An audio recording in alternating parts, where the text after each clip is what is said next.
Oi pessoal, vocês estão assistindo a mais um Afinando os Ouvidos.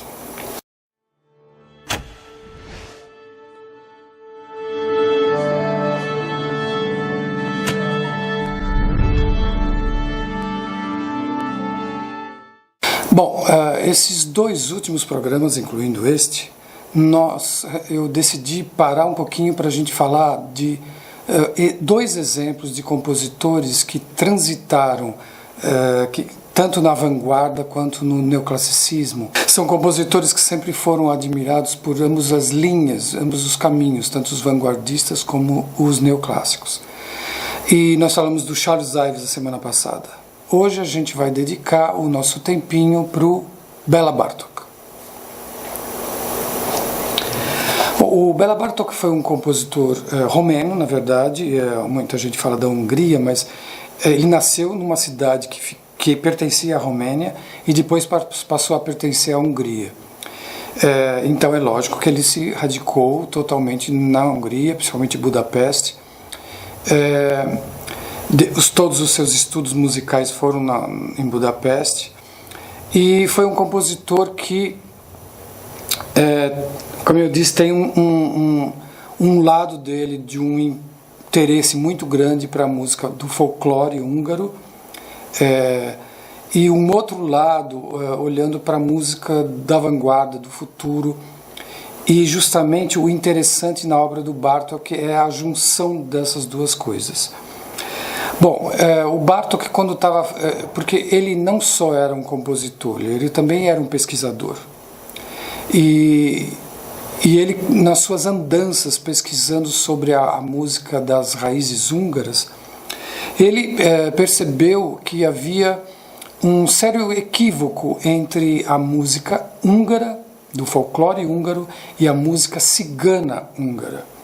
Coisas, por exemplo, equívocos que Liszt ou Brahms cometeram quando exemplos de danças ou obras relacionadas à Hungria, como Rapsódia húngara ou Dança húngara, né? Na verdade é a influência da música cigana.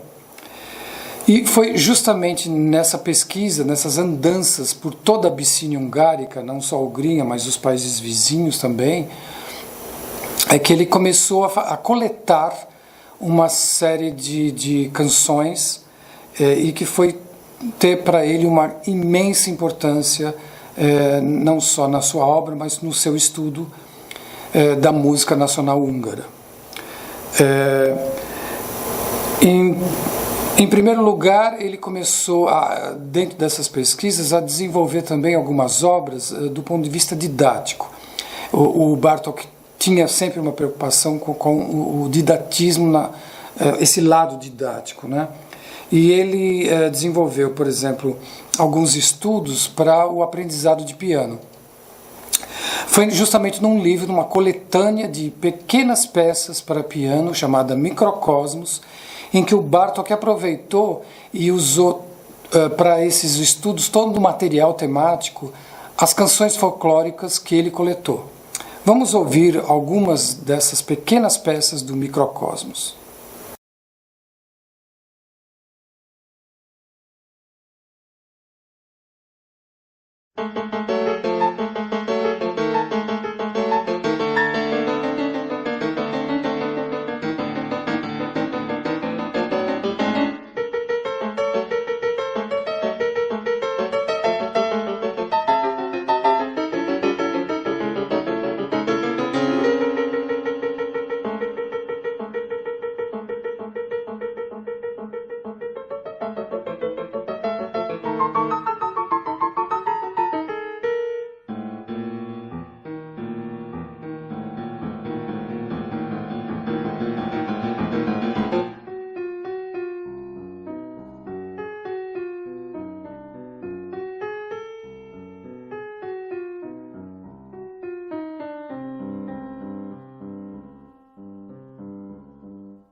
Bom, vocês ouviram a coletânea de peças do álbum Microcosmos, que foram pequenas peças escritas para piano com a finalidade didática. Agora vamos ouvir já as obras, digamos assim, mais dirigidas mesmo a grandes composições, e eu trouxe 3 exemplos para vocês.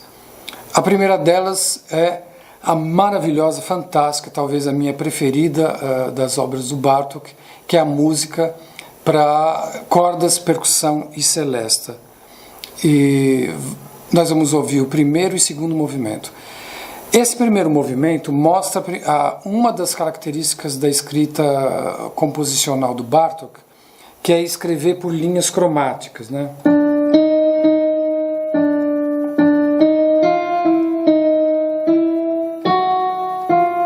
Quer dizer, você faz o contorno cromático já ser temas, e ele, justamente no primeiro movimento dessa obra, ele faz um fugato todo nessa escrita cromática, que mais tarde chamou-se do cromatismo expressivo bartokiano. E o segundo movimento é o melhor exemplo do casamento da música das danças típicas do folclore húngaro com uma escrita absolutamente sofisticada bartokiana em relação ao ritmo, às harmonias. Então vamos ouvir o primeiro e o segundo movimento da música para percussão e cordas e celesta do Bartók.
como segundo exemplo, vamos ouvir agora um quarteto de cordas do Bartók. O Bartók escreveu 6 quartetos de cordas que são realmente de imensa importância para o repertório desse gênero de música.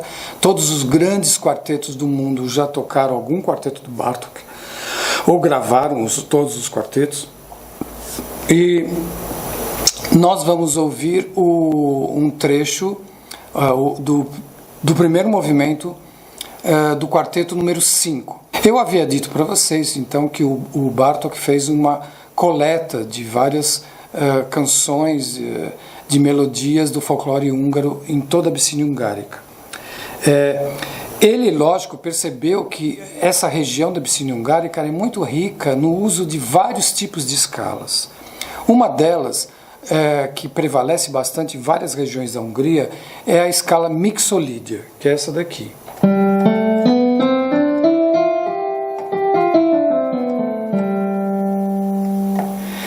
E que, curiosamente, nós também, no nordeste do Brasil, utiliza bastante a escala mixolídia, né? Que, por exemplo, origina melodias como essa.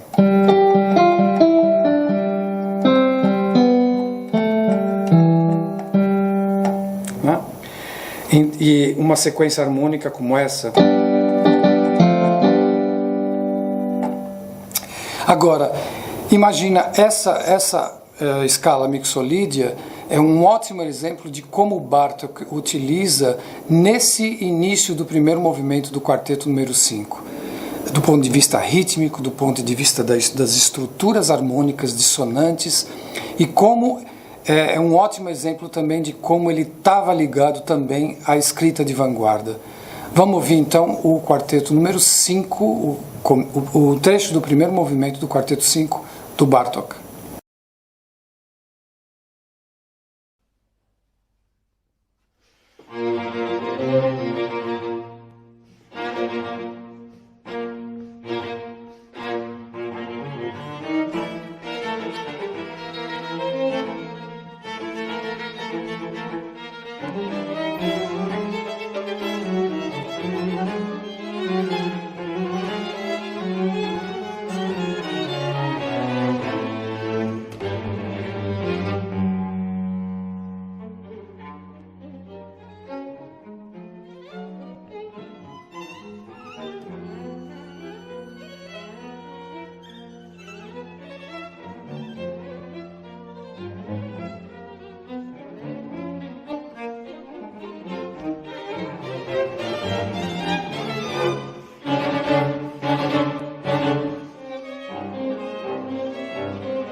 vocês ouviram aí um trecho do quarteto, do primeiro movimento, do quarteto número 5 do Bartók, e esse exemplo do uso da escala mixolídia.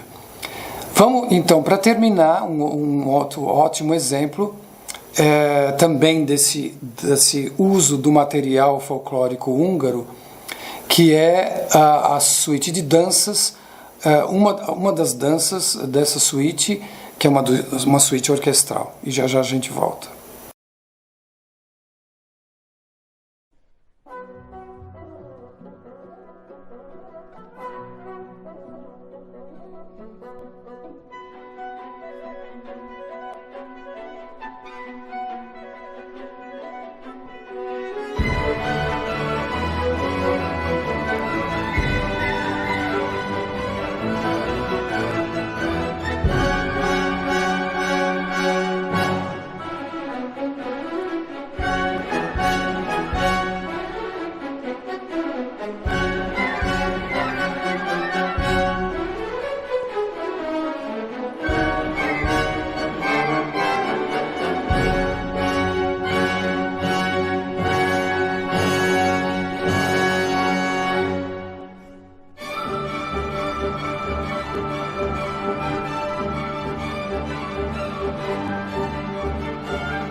Bom, deu para ver aqui que o uso que o Bartók fazia desse material folclórico, que ele tanto poderia usar de maneira de uma escrita muito moderna, muito complexa, como também de uma maneira mais, digamos assim, mais amena, mais original do próprio folclore húngaro.